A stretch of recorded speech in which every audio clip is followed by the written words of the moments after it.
अस्सलाम वालेकुम everyone. I hope you all are doing great.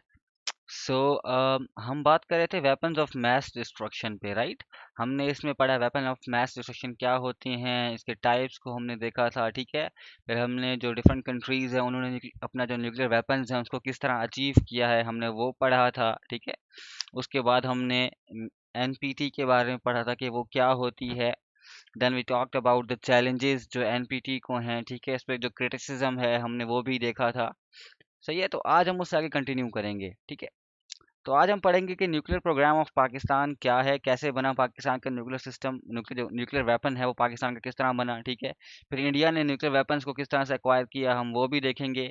इसके बाद जो एक मोस्ट इंपॉर्टेंट चीज़ है कि जो न्यूक्लियर डॉक्ट्राइंस हैं इंडिया की और पाकिस्तान की, हम इनको पढ़ेंगे आज, ठीक है।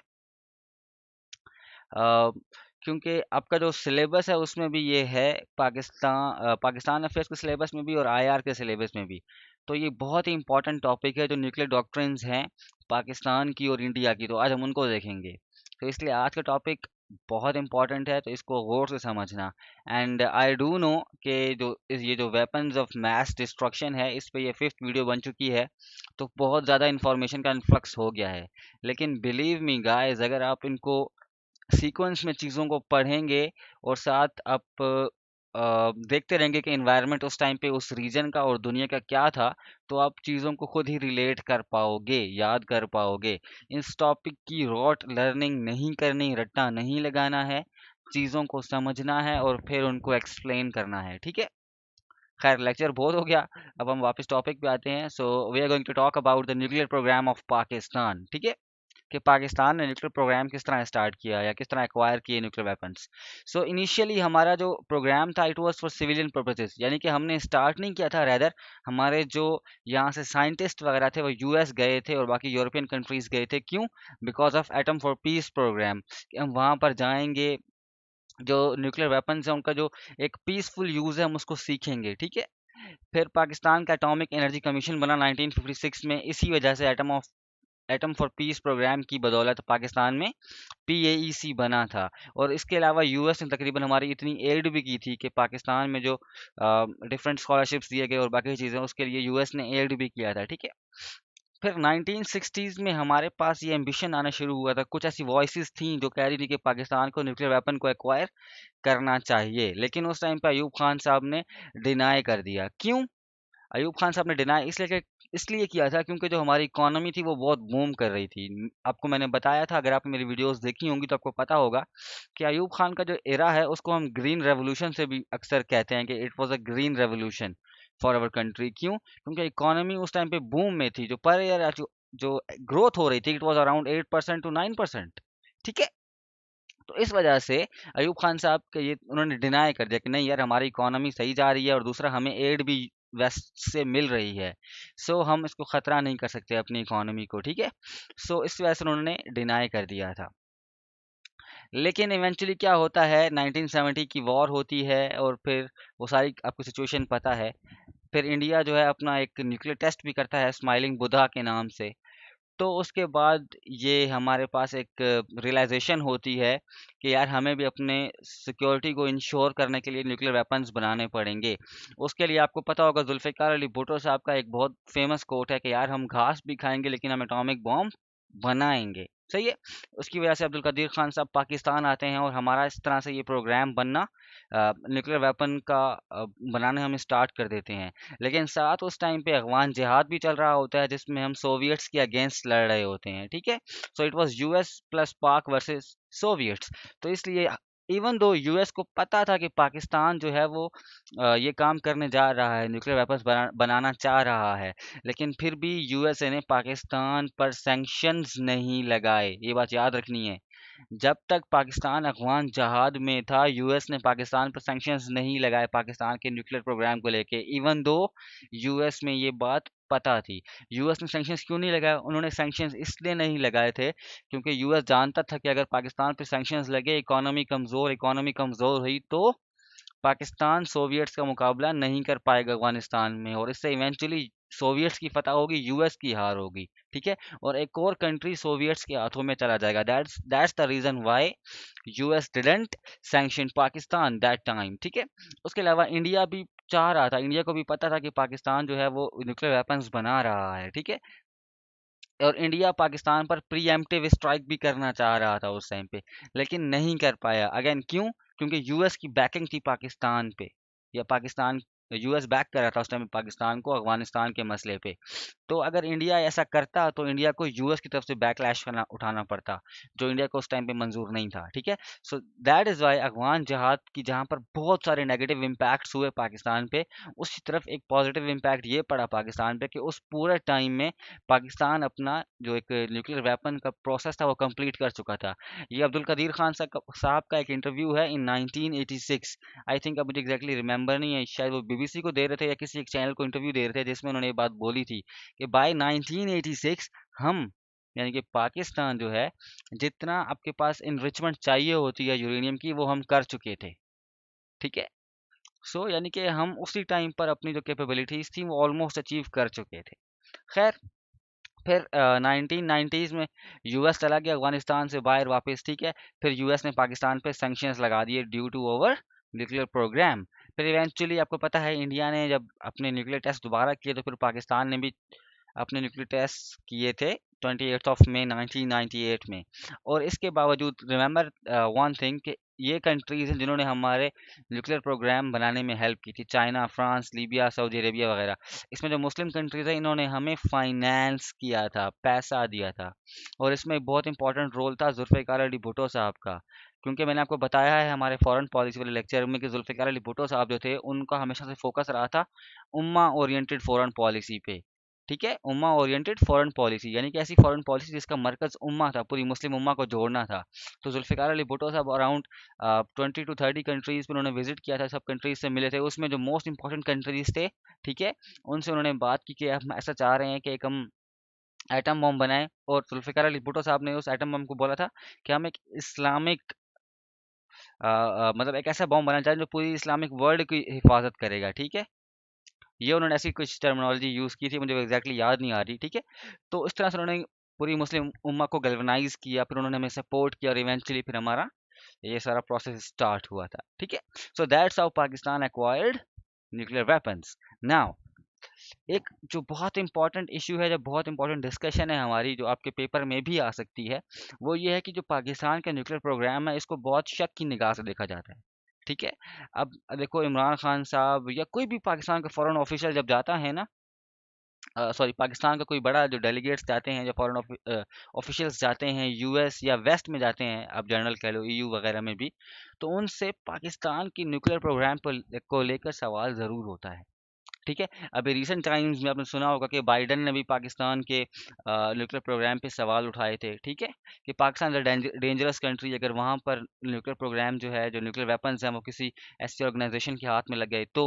ठीक है, सो पाकिस्तान के न्यूक्लियर प्रोग्राम को हमेशा से बहुत ही ज़्यादा आप कह लोग सकते हो कि शक की निगाह से देखा जाता है। हालांकि सच बात तो ये है कि यूरेनियम कई कई किलो के हिसाब से इंडिया से चोरी हो रहा है, लेकिन नोबडी केयर्स। ठीक है, वो यूरेनियम चोरी होकर कहाँ जाता है? वो ऑफ कोर्स, मतलब कोई ऐसा यूरेनियम से कोई चीज़ तो बनती ही नहीं है इसके अलावा। तो अब वो सारी बात है, ब्लैक मार्केट में, अंडरवर्ल्ड में जाके वहीं पे कहीं पे सेल हो रहा होता है, डार्क वेब पे। ठीक है, खैर, having said that, the point is कि पाकिस्तान के न्यूक्लियर प्रोग्राम को काफी शक की निगाह से देखा जाता है। अब इसको आप निगेट कैसे करोगे? इसको आप निगेट इस तरह से करोगे कि पहले आप बताओगे कि पाकिस्तान के पास पूरा का पूरा एक कमांड एंड कंट्रोल सिस्टम है। ठीक है, जो बहुत ही मॉडर्नाइज्ड और इंस्टीट्यूशनलाइज्ड है। ये आपको मैं बताता हूँ आगे जाके कि ये है क्या चीज़। ठीक है, दूसरा क्या है कि ये जो पूरा सिस्टम है, it is one of the robust in the world. और रिसेंटली अभी यूएस का जो न्यूक्लियर सिक्योरिटी इंडेक्स है, अभी रिसेंट टाइम्स में रिपोर्ट आई है, इसमें पाकिस्तान एक मोस्ट इम्प्रूव्ड कंट्री था। ठीक है, कि ये जो पाकिस्तान की सिक्योरिटी है अपने न्यूक्लियर मटेरियल को लेकर, न्यूक्लियर वेपन्स को लेकर, बहुत इम्प्रूव किया है पाकिस्तान ने। Even it has beaten India. ठीक है, सो पाकिस्तान का जो पूरा सिक्योरिटी स्ट्रक्चर है वो बहुत महफूज है, बहुत सिक्योर है। आप इस तरह से निगेट करोगे ये मिसाल देकर। इसके अलावा आईएईए, जो सबसे बड़ा दुनिया का इदारा है, ठीक है, उसने भी ये बात बोला है कि जो पाकिस्तान की न्यूक्लियर रेगुलेटरी बॉडी है वो बहुत इफेक्टिव है। ठीक हो गया, तो इस तरह से नेगेट करोगे आप ना।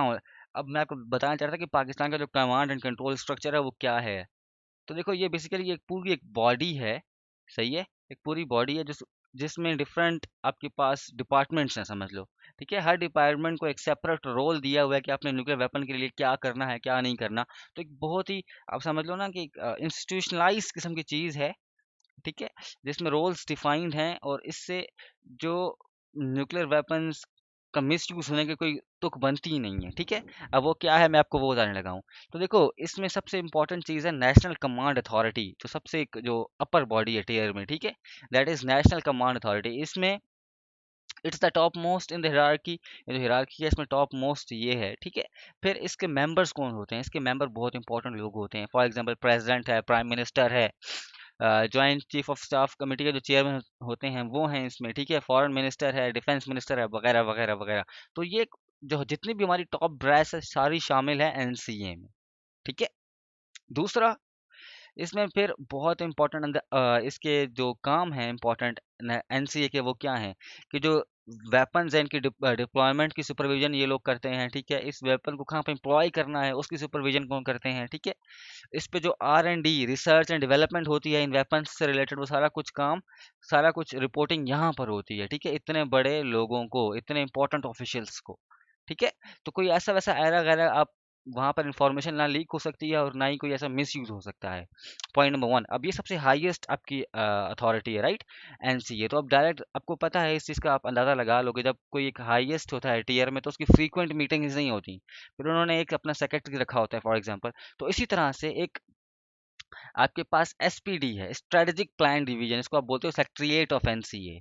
ये मोस्ट इंपॉर्टेंट बॉडी है, ठीक है। ये क्या कहती है, जो न्यूक्लियर पॉलिसी है पाकिस्तान की उसको बनाने में इसका बहुत इंपॉर्टेंट रोल है। फिर जितनी भी डिसआर्मामेंट के रिलेटेड आप कह लो कि मीटिंग्स होती हैं, कॉन्फ्रेंसेस होती हैं, उस पे पाकिस्तान का एजेंडा बयान करना, उनको अटेंड करना, सारा एसपीडी का काम है, ठीक है। फिर जो ऑपरेशनल प्लान्स हैं उनको उनकी फॉर्मेशन के लिए कितना बजट चाहिए होगा, कितना बजट कहाँ पे लगाना है, ये सारा कुछ ये करते हैं। और फिर ये अंडर प्रेसिडेंट काम करती है, प्रेसिडेंट को रिपोर्ट करती है, ठीक है। ये हो गया। इसके बाद एक और इम्पोर्टेंट जो आपके पास डिपार्टमेंट है यहाँ पर, that is known as EPP, ठीक है, सॉरी ईसीसी। तो इसको आप कहते हो एम्प्लॉयमेंट कंट्रोल कमेटी और डेवलपमेंट कंट्रोल कमेटी, ठीक है। एम्प्लॉयमेंट का काम होता है कि पीस और वॉर टाइम पे आपके पास वेपन्स को आपने कैसे प्रिपेयर करना है, ठीक है। और डीसीसी का काम होता है कि भाई जो वेपन्स हैं इनको अपग्रेड वगैरह कैसे करना है, ठीक है। तो ये हमारा एक पूरा स्ट्रक्चर है ऐसा जिसमें दो रोल्स डिफाइन है, और एक 6 लेयर सिक्योरिटी स्ट्रक्चर है हमारे पास। क्या है? 6 लेयर सिक्योरिटी स्ट्रक्चर। तो इस चीज़ को आपने समझना है और इस चीज़ को अपने बयान करना है वहाँ पे पेपर में, कि हमारे पास इस तरह का स्ट्रक्चर है, बहुत इंस्टीट्यूशनलाइज्ड है, जिसमें जो सिक्योरिटी ब्रीच होना बहुत मुश्किल, नेक्स्ट टू इम्पॉसिबल है, ठीक है। अपने ये सारी चीज़ें लिखनी है इसमें। बाकी ये जो मैयर्स वगैरह हैं ये आपने खुद पढ़ लेना है। तो इन चारों का आपको पता हो, आपको थोड़ा बहुत पेपर में इसके बारे में पता होगा तो लिखोगे तो आपका पेपर, आपका जो आंसर है वो थोड़ा मुनफरिद हो जाएगा, ठीक है। Now let's talk about the doctrines. अब ये बहुत इंपॉर्टेंट टॉपिक है, इसको समझ लेना गौर से। डॉक्ट्राइन किसको बोलते हो? इनको आप बोलते हो प्रिंसिपल्स को, ठीक है। कुछ जो गाइडलाइंस हों उनको आप डॉक्ट्राइन बोलते हो, ठीक है। हर चीज़ की एक डॉक्ट्राइन होती है। इस तरह से न्यूक्लियर वेपन्स की भी डॉक्ट्राइन है जो ये बताती है कि कोई भी पर्टिकुलर कंट्री अपने न्यूक्लियर वेपन्स को किस तरह से उनको रखेगा, कब इस्तेमाल करेगा, सारा कुछ इसके बारे में बता रही होती है, ठीक है। सो अब हम बात करते हैं पहले इंडियन न्यूक्लियर डॉक्ट्राइन की। हम इंडिया की क्यों बात कर रहे हैं? क्योंकि हमारे सिलेबस में भी है और हमें पता भी होना चाहिए। सो अब यहाँ पर मैं आपको ऑलरेडी बता चुका था कि जो इंडिया का न्यूक्लियर प्रोग्राम है, हमने लास्ट वीडियोस में बात की है कि उसकी दो तीन वजूहत थी। एक चाइना का फैक्टर बहुत बड़ा था, दूसरा पाकिस्तान का फैक्टर था जो वॉर्स हुई पाकिस्तान के साथ, ठीक है। फिर इंडिया की जो इंटरनल स्टेबिलिटी थी, फिर जो इंडिया के अपने अंदर जो लोग थे उनकी ख्वाहिशात थी कि इंडिया एक न्यूक्लियर वेपन स्टेट बने। So all of these factors force India to go nuclear, ठीक है। ना फिर जब इंडिया ने अपने न्यूक्लियर वेपन्स एक्वायर कर लिए तो फिर इवेंचुअली बहुत सालों बाद इंडिया ने 2003 में अपनी एक डॉक्ट्राइन दी, ठीक है, वो गाइडलाइंस बताई जिस पे इंडिया अपने न्यूक्लियर वेपन्स को कैसे रखेगा, कब इस्तेमाल करेगा। So first and foremost thing is कि India's stance will be to build and maintain a credible minimum deterrent. ठीक है, डेटरेंस नहीं, इसे डेटरेंस बोलते हैं। खैर, तो इसका क्या मतलब है? इसका मतलब है कि इंडिया अपना न्यूक्लियर प्रोग्राम है उस पर इतना बजट लगाएगा, अपने न्यूक्लियर वेपन्स उतने बनाएगा जितने उसको रिक्वायर्ड है, मतलब क्रेडिबल मिनिमम उतना रखेगा जिससे ना वो कोई थ्रेट परसीव ना कर सके। यानी कि इसको अगर मैं आपको सिंपल टर्म्स में बताऊं, यानी कि इंडिया ना एक थ्रेशोल्ड अपने लिए बनाएगा कि यार हमें जितने भी दुनिया में खतरात हैं ना, जिस जिस कंट्री से खतरात हैं, उसके लिए हमें मिनिमम हमारे पास इतना स्टॉक पाइल होना चाहिए किसी भी वेपन का। ठीक है, तो बस फिर इंडिया उतने जो है ना अपने लिए वेपन्स बनाएगा, उससे ज़्यादा नहीं बनाएगा, ताकि ज़्यादा बजट ना लगे इंडिया के इस न्यूक्लियर डिपार्टमेंट में। ठीक है, यानी कि आप क्रेडिबल जितनी आपकी रिक्वायरमेंट है उतना ही, ठीक है, जितना आप थ्रेट परसीव कर रहे हो उतना ही आपने बस बनाना है, उतने ही वेपन्स बनाने हैं, उतना ही स्टॉक पाइल जमा करना है, उससे ज़्यादा नहीं। So India will maintain a credible minimum deterrence. ठीक है, this is point number one. Point number two, India का स्टांस क्या है? Non first use. That means कि इंडिया किसी भी कंट्री पे पहले न्यूक्लियर वेपन्स नहीं फेंकेगा। ठीक है, India is committed to NFU। अभी रिसेंट टाइम्स में, रिसेंट पास्ट में जो इंडियन डिफेंस मिनिस्टर थे राजनाथ सिंह, उन्होंने अभी स्टेटमेंट दिया था कि जो हमारी NFU की पॉलिसी है ये ठीक नहीं है, हमें इसके बारे में सोचना पड़ेगा कि हम इसको चेंज करें और हम FU पर आए, फर्स्ट यूज पॉलिसी पे आए। ठीक है, so this is the India's nuclear doctrine. India अभी तक कमिटेड है किस पे? NFU पे। ठीक है, कि इंडिया NFU पर कमिटेड है कि इंडिया फर्स्ट यूज नहीं करेगा, लेकिन हाँ किसी कंट्री ने अगर न्यूक्लियर अटैक किया तो फिर हम भी उस पर न्यूक्लियर अटैक करेंगे।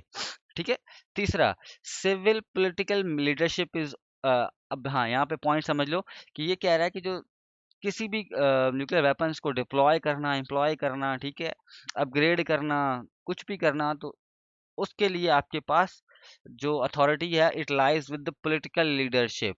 ठीक है, न्यूक्लियर वेपन्स के लिए जो अथॉरिटी है वो कौन किधर लाया करती है? वो पॉलिटिकल लीडरशिप पे लाया करती है, और वो पॉलिटिकल लीडरशिप थ्रू किसके?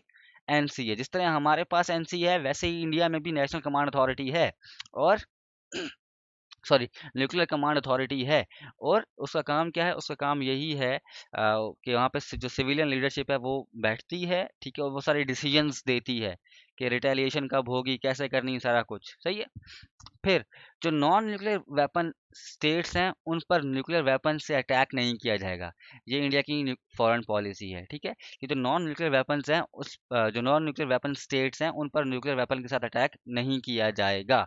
लेकिन अगर वो जो नॉन न्यूक्लियर वेपन स्टेट्स हैं, ठीक है, वो कोई बायोलॉजिकल वेपन इस्तेमाल करते हैं या कोई केमिकल वेपन इस्तेमाल करते हैं, तो हमने वीडियो 1 में पढ़ा था कि ये भी स्ट्रेटेजिक वेपन्स की टाइप होते हैं। ठीक है, तो अगर वो ऐसे कोई वेपन इस्तेमाल करते हैं तो yes, then India can use nuclear weapons. ठीक है, फिर इंडिया जो है वो FMCT को मतलब फॉलो करेगी प्रॉपरली। ठीक है, अब ये FMCT क्या है ये आपने पढ़ना है। अगर मुझे टाइम मिला नेक्स्ट टाइम तो मैं इंशाल्लाह कभी इस पर भी वीडियो बना लूंगा, FMCT पे भी। लेकिन ये एक ट्रीटी है फिसाइल मटेरियल के लिए, तो ये आपने पढ़नी है। ठीक है, कि इंडिया इसको फॉलो करेगा। फिर again the last point is same, कि इंडिया जो है वो उन सारी गाइडलाइंस को फॉलो करेगा जो which talks about the nuclear free world, जो बात करती हैं कि हमने न्यूक्लियर कैसे डिसआर्मामेंट की तरफ जाना है। ठीक है, तो ये इंडिया की एक न्यूक्लियर डॉक्ट्राइन है जिसमें आपको दो तीन चीज़ें पता होनी चाहिए, कि India is committed to NFU, point number one. Point number two, India के पास भी एक न्यूक्लियर कमांड अथॉरिटी है। पॉइंट नंबर थ्री, इंडिया जो है वो न्यूक्लियर वेपन से अटैक नहीं करेगा अनलेस उस पर कोई बायोलॉजिकल या केमिकल वेपन से अटैक हो। उसके अलावा India is committed to credible minimum deterrence, यानी कि इतना स्टॉक पाइल जमा करना है जितना मिनिमम उसकी सर्वाइवल को इंश्योर कर सके इंडिया के। ठीक है, यानी कि हमें इतने न्यूक्लियर वेपन्स चाहिए जो हमारे सर्वाइवल को इंश्योर कर सकें, जो हमारे एनिमी हैं, एडवर्सरी हैं, उसको डरा सकें। ठीक है, हम उस पर चेक रख सकें। तो दैट्स इट। तो ये चार पांच पॉइंट्स जो आपने याद रखने हैं इंडियन न्यूक्लियर डॉक्ट्राइन के। Now let's talk about Pakistan. ठीक है, कि पाकिस्तान ने अपने न्यूक्लियर वेपन्स कब बनाए, कैसे बनाए, वो आपको मैंने सारा कुछ बता दिया, कि स्माइलिंग बुद्धा था, अगवान जहाज and all of these things. ठीक है, नाउ जो पाकिस्तान की न्यूक्लियर डॉक्ट्राइन है उसको पढ़ते हैं। अच्छा, इसमें एक चीज़ समझ लेना कि देखो पाकिस्तान की जो न्यूक्लियर डॉक्ट्राइन है ना वो कोई ऐसे डॉक्यूमेंट नहीं है रिटर्न। जैसे हमारे पास जो इंडिया की न्यूक्लियर डॉक्ट्राइन थी ना वो एक रिटर्न डॉक्यूमेंट था। ठीक है, रिटर्न से मतलब है कि पब्लिश्ड डॉक्यूमेंट है। लेकिन जो पाकिस्तान की न्यूक्लियर डॉक्ट्राइन है वो एक पब्लिश्ड डॉक्यूमेंट नहीं है। सही है, तो जितने भी हमारे जो इम्पोर्टेंट ऑफिशियल्स थे, उन्होंने जो जो बातें बोली हैं, जैसे जो फॉर्मर प्रेसिडेंट थे परवेज मुशर्रफ साहब और बाकी सब, तो उन सबको मिला के हमने एक जो है ना, एक उनको इकट्ठा किया हुआ है और उसको हम बोलते हैं कि ये हमारी एक डॉक्ट्राइन है, तो हम उसको मानते हैं, जनरली एक्सेप्टेबल वो चीज़ें हैं, ठीक है। वो आपको मैं आगे बताने लगा हूँ कि वो क्या हैं। लेकिन ये समझ लो कि ऐसे डॉक्यूमेंटेड कोई चीज़ नहीं है पाकिस्तान की न्यूक्लियर डॉक्ट्राइन के बारे में। सही है। नाउ ये जो पाकिस्तान की न्यूक्लियर डॉक्ट्राइन है ना, ये डॉक्यूमेंटेड नहीं है। अब इसके लेकिन 3 पिलर हैं, ठीक है। वो 3 पिलर क्या कहते हैं? वो ये कहते हैं कि जो पाकिस्तान की न्यूक्लियर डॉक्ट्राइन है ना, उसका प्राइमरीली मकसद क्या है कि वो पाकिस्तान की इंडिपेंडेंस को, ज्योग्राफिकल इंटीग्रिटी को महफूज रखने के लिए है, ठीक है। Point number 1। Point number 2, it talks about the mutual mutual deterrence. वो क्या मतलब? वो आपने सुना होगा ना कि वो जो मुशर्रफ साहब अक्सर बोलते थे इंडियन न्यूज़ चैनल्स को, कि अगर आपने हमें हाथ लगाया तो हम आपको आगे से हाथ लगाएंगे, डराएंगे कि हमारे पास जो न्यूक्लियर वेपन्स हैं, ठीक है। तो वो क्या है? This is deterrence, mutual deterrence. कि अगर हमें आप डराओगे, धमकाओगे, तो हम भी आपको पास उस ईंट का जवाब पत्थर से देंगे। This is mutual mutual deterrence, ठीक है।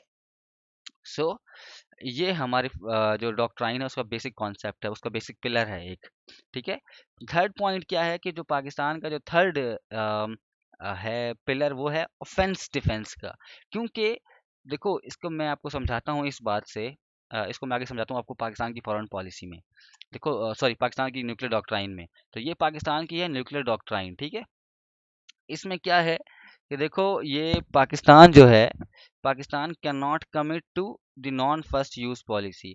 अब पाकिस्तान एनएफयू पर कमिट नहीं कर सकता। देखो, क्यों नहीं कर सकता?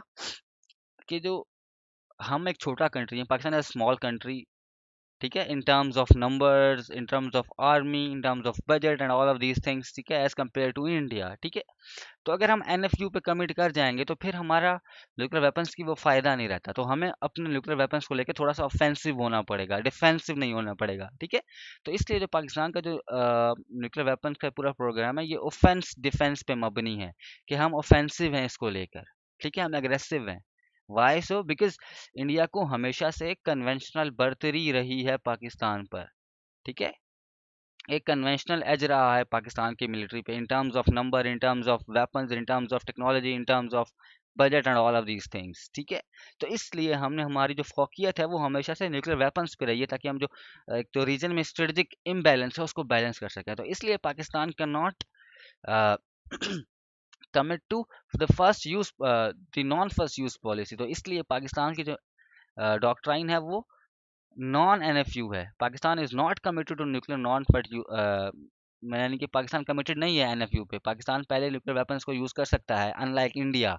India is committed to NFU, it can not use the nuclear weapons first, but Pakistan can, ठीक है। This is point number 1।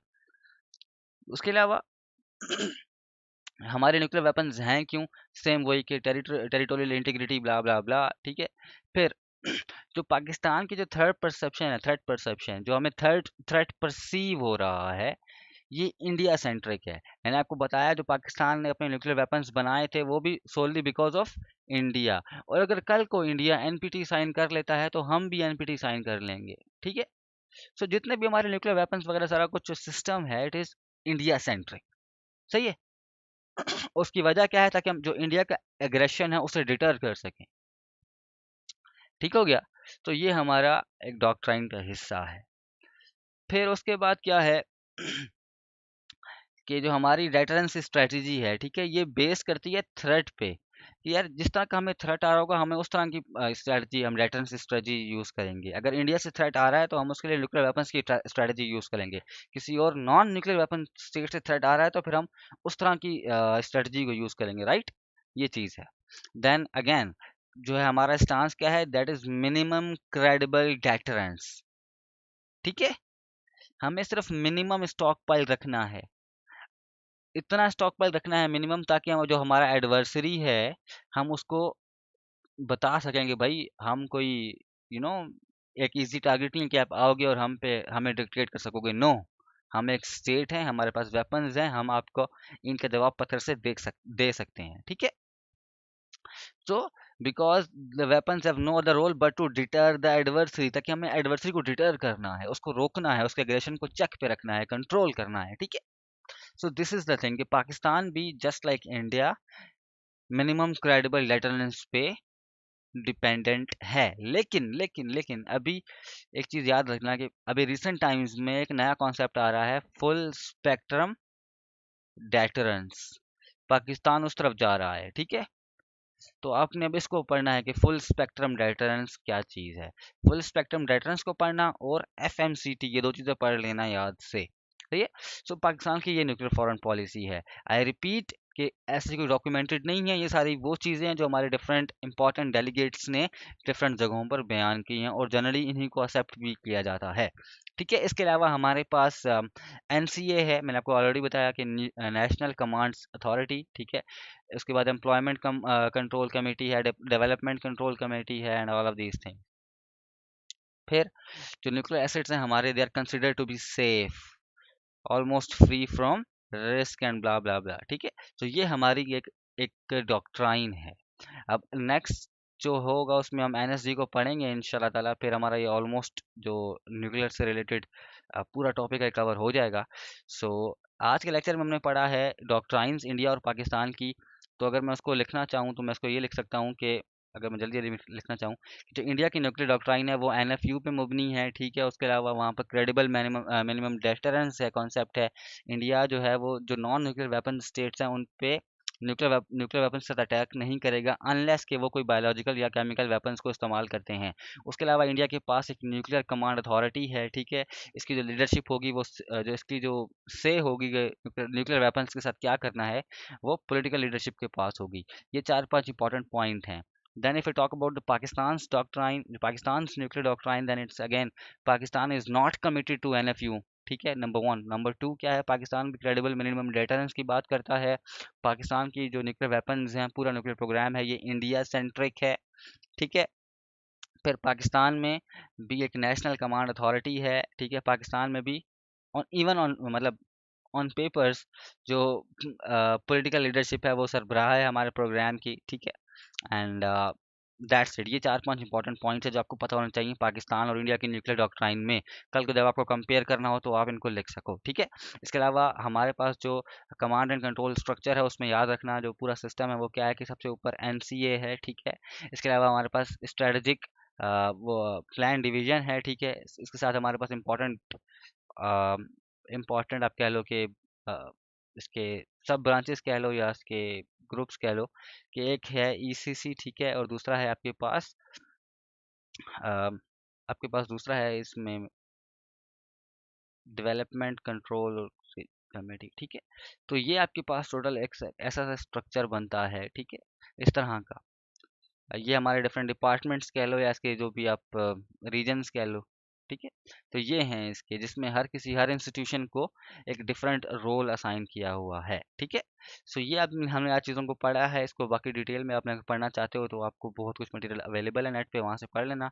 लेकिन आई रिपीट कि इन सारे टॉपिक्स को, इन पाँच की पाँच वीडियोस को सीक्वेंस में देखना, एक साथ नहीं, सीक्वेंस में देखना और पूरे के पूरे बैकग्राउंड और इन्वायरमेंट को अंडरस्टैंड करना, तो ही you would be able to grasp the whole idea and the whole concept, ठीक है। आज के लिए इतना ही है। अगर कुछ गलती हुई हो तो माजरत, स्लिप ऑफ टंग हो जाता है। अपार्ट फ्रॉम दैट अपॉलजीज, मैं बहुत दिनों के लिए एब्सेंट रहा था बिकॉज ऑफ सम इश्यूज, लेकिन अब मैं रेगुलरली वीडियोस बनाऊंगा। और अगर आपने किसी टॉपिक पे वीडियो बनवानी है जिसका आपको पढ़ना हो तो आप मुझे बता दीजिएगा, वो मैं वीडियो भी बना दूंगा। एडिशनली नेक्स्ट लेक्चर होगा हमारा न्यूक्लियर सप्लायर्स ग्रुप पे, ठीक है, एनएसजी पे। उसके बाद हम बात करेंगे जो इम्पोर्टेंट आईआर की जॉर्गन्स हैं, जो आईआर सब्जेक्ट है इसके इम्पोर्टेंट कुछ अपनी इसकी टर्म्स हैं, जैसे नेशनल इंटरेस्ट हो गया, ठीक है, security, survival, threat perception, balance of power, ठीक है। उसके अलावा नेशनलिज्म। तो हम इन सब जो एक वीडियो बनाऊंगा जिसमें जो इम्पोर्टेंट जॉर्गन्स हैं आईआर के, मैं उनको कवर करूंगा कि वो जॉर्गन्स किस लिए यूज होते हैं, उनका काम क्या है, उनका मतलब क्या है, वो आपने कैसे यूज करने हैं। बिकॉज आईआर के पेपर में अगर आप आईआर के जॉर्गन्स यूज नहीं करोगे तो आपको मार्क्स नहीं मिलेंगे, ठीक है। सो आज के लिए इतना ही है। Thank you very much and stay blessed. Next video में मिलते हैं। अल्लाह हाफिज।